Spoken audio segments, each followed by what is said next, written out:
Well, hello there, my fellow rushers. How are you doing today? King Rex here, and today we're continuing on with our tower reviews. Last time we left off at Rotten Forest, which was a little bit disappointing, but now we're moving on to the last 3-tower tower, which is probably one of the most interesting ones out there. We're talking about the Deep Devil's Reef.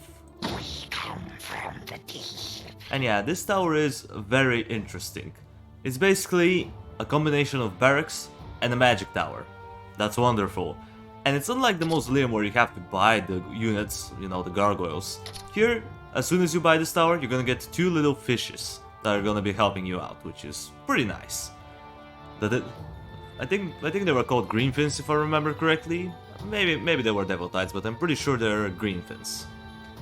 And yeah, the thing is that this thing only shows you the stats for the magic tower itself, not for the units. So on the left you're gonna see the stats for the magic tower, and you're gonna see on the right the stats for the barracks unit, which is pretty decent. You know, the damage is alright, I suppose. The only issue that I have with this tower is the range. It's a little bit short for my liking, but it's not the shortest range in the game. It's still something. And yeah, this tower is pretty fun, right? Oh yeah, it is. Now, let's get on with its abilities. Sadly, the abilities are a little bit switched, so we're gonna do it like this. Starting off with this ability. Chosen of the Sea. Alright then, well, the first ability is actually pretty good. Now, I mean, compare it to like the Grim Cemetery boost. The Grim Cemetery boost, you know, when you... the middle path upgrade, where you can upgrade your zombies to be more tough. It was kinda garbage, I'm not gonna lie. But this makes the fishes much stronger. As you can see, this is a regular tier 4. It has 208 health, 6 to 14 damage, which, alright. And if they use their ranged attack, they do a little bit more. They do 9 to 14 every 0.9 seconds, and they attack every 1 second when in melee mode, which, alright, I guess. But they only have 10% armor, so they're relatively squishy, which is bad. And for measly 212 gold, you can make them much stronger. Their health gets increased up to 258, their damage gets increased from 11 to 19, and their ranged attack gets increased from 14 to 19. So the stat changes pretty big, if I do say so myself. But the most important thing is the armor. The armor increases wild. It goes from 10% all the way up to 25%. That's ridiculous. That's 2.5 times the durability. It's ridiculous. I really love this upgrade. It's really good and it's very worth having around. Good upgrade, will recommend. The next one is rather interesting one. Net throw.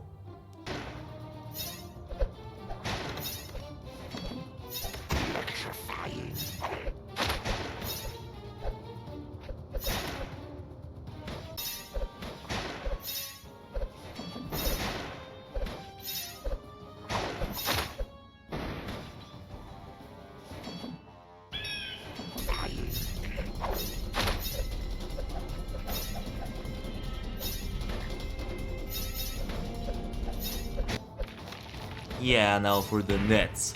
The nets are actually kind of interesting, to be honest. They're not the best thing in the world, but they're useful. The thing is that they're a little bit iffy when it comes down to, how do I say it? Targeting, because sometimes when you catch someone in the net, none of your towers are gonna target him.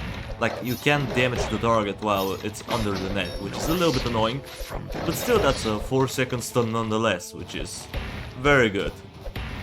Now, the thing is that if you have it at tier 1, it's gonna stun the enemy or disable him, to be more accurate, for 2 seconds, and it's gonna have a cooldown of 14 seconds. But if you upgrade it up to tier 2, as you can see, this guy is caught up with the net, but he doesn't take any damage, which is kind of bad, but whatever. And yeah, basically the cooldown gets reduced as well. It gets reduced all the way down to 12 seconds instead of 14 seconds, which is pretty good. I would say. It's decent. Is it the best? I don't know. I guess if you're fighting really tough enemies, you can use it properly, but if you're having like basic enemies, that's kinda meh. You know, if you're stunning like a Demolisher or a Frost Giant, like this will be useful. But if you're fighting with like basic enemies like those, it's not quite the most efficient thing to buy against them. The last one is a bit underwhelming, but still, Perfect Storm. Any last words? Not my blood type. It's hunting season. This headache is killing me. I will bury them. Salt.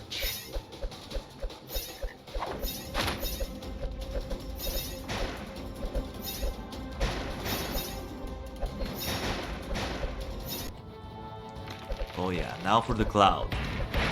Or the Perfect Storm. The Perfect Storm is a weird upgrade. It's something that I like, but I also don't really use all that much. It's useful, but eh.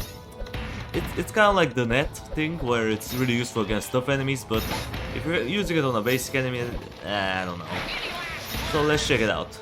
It can do damage up to 70 damage in 5 seconds, then up to 140, and then 210.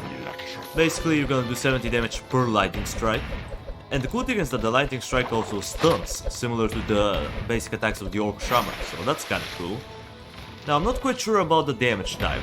I tried to search it up, but I wasn't able to find the answer. I'm not quite sure if it's like physical damage or true damage, but still 210 damage is a pretty decent amount, but you have to spend quite a hefty amount of gold, like, you have to spend a total of 459 gold, which is quite a lot of gold, and I don't find it to be all that useful.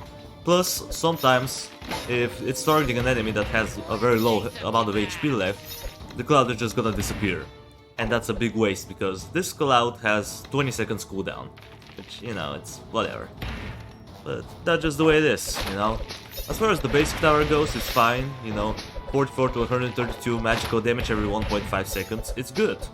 And the pitches are nice, the abilities are good as well, so I'm gonna give this tower a solid 8 out of 10. It's a pretty good tower, don't get me wrong. Is it my favorite tower?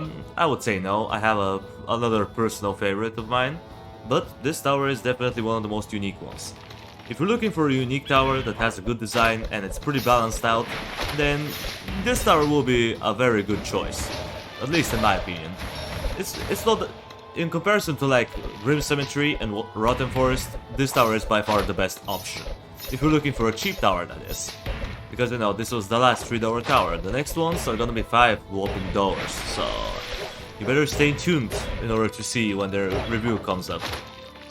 Yeah, overall, I will recommend you buying this tower. It's very good. It's useful and unique, which is always a positive. And yeah, guys, with that out of the way, that's gonna do it for the video. Thank you everybody so much for watching. I appreciate you for sticking around to the end. Subscribe if you want to see more of this content in the future, and while you're at it, drop a like on the video, it means a lot to me. And I will see you in the next video. Until it comes, that was King Rexy, over and out.